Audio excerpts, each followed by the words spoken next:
Hello everyone, আমরা যাচ্ছিলাম মন্দারমণিতে। আর আমরা নবদ্বীপ থেকে গাড়ি করেই মন্দারমণি গেছি। আমাদের মোটামুটি 5.5 থেকে 6 ঘন্টা লেগেছিল মন্দারমণি যেতে।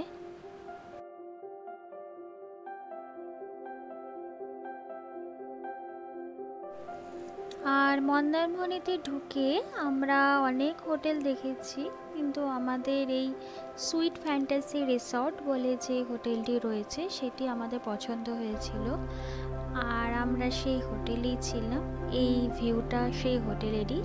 এই ঢোকার সময় আমরা সব গাড়ি থেকে লাগেজ টাগেজ বের করে হাঁটা দিচ্ছিলাম, আমাদের রুম দেখছিলাম যে কোন রুমটা আমাদের ভালো লাগে। তো আমাদের সি বিচের সামনেই রুমটা আমাদের পছন্দ হয়েছিল। সামনে ছিল সুইমিং পুল, সিঁড়ি দিয়ে উঠছিলাম।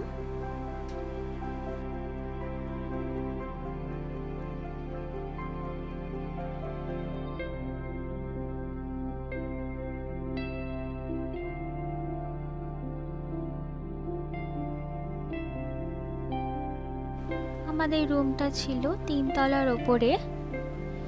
রুমে আমরা ঢুকে প্রথমে আমি রুমটার একটা ভিডিও করেছি, যে পুরো রুমটা কীরকম কীভাবে ডেকোরেশন করা সেই ভিউটাই তোমাদের দিচ্ছি এখন। দুজনে থাকার বেড, চেয়ার, এখানে কফি মেকার, ফ্রিজ, এবং এইটা হচ্ছে আমাদের ব্যালকনি ছিল। আমরা ব্যালকনিতে বেরিয়েই নিচে ছিল সুইমিং পুল। সুইমিং পুল দিয়ে দূরে সমুদ্রটা দেখা যাচ্ছে, অসাধারণ ভিউ। সামনে দেখলে আরো ভালো লাগবে। নিচে সব সুইমিং করছিল।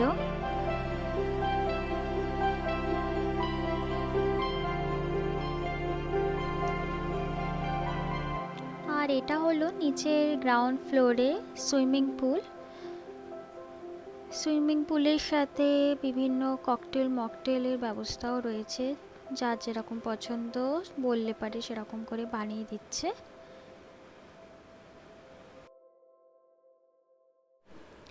এটা হোটেলের গেমিং প্লেস অ্যান্ড জিম।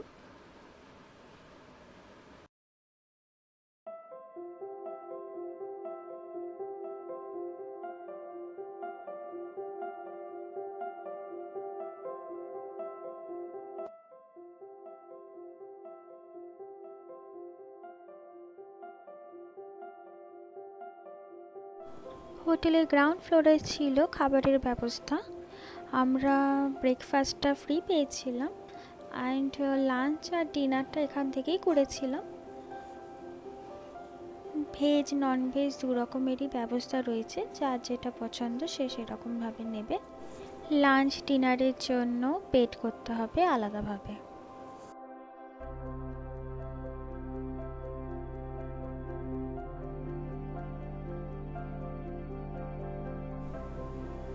এখন সি বিচের সামনে চলে এসেছি। হোটেলের মধ্যে দিয়ে সি বিচের মধ্যে চলে আসছি। ভীষণ সুন্দর, খুব ভালো লাগছিল এই জায়গাটা, খুবই প্রিয়।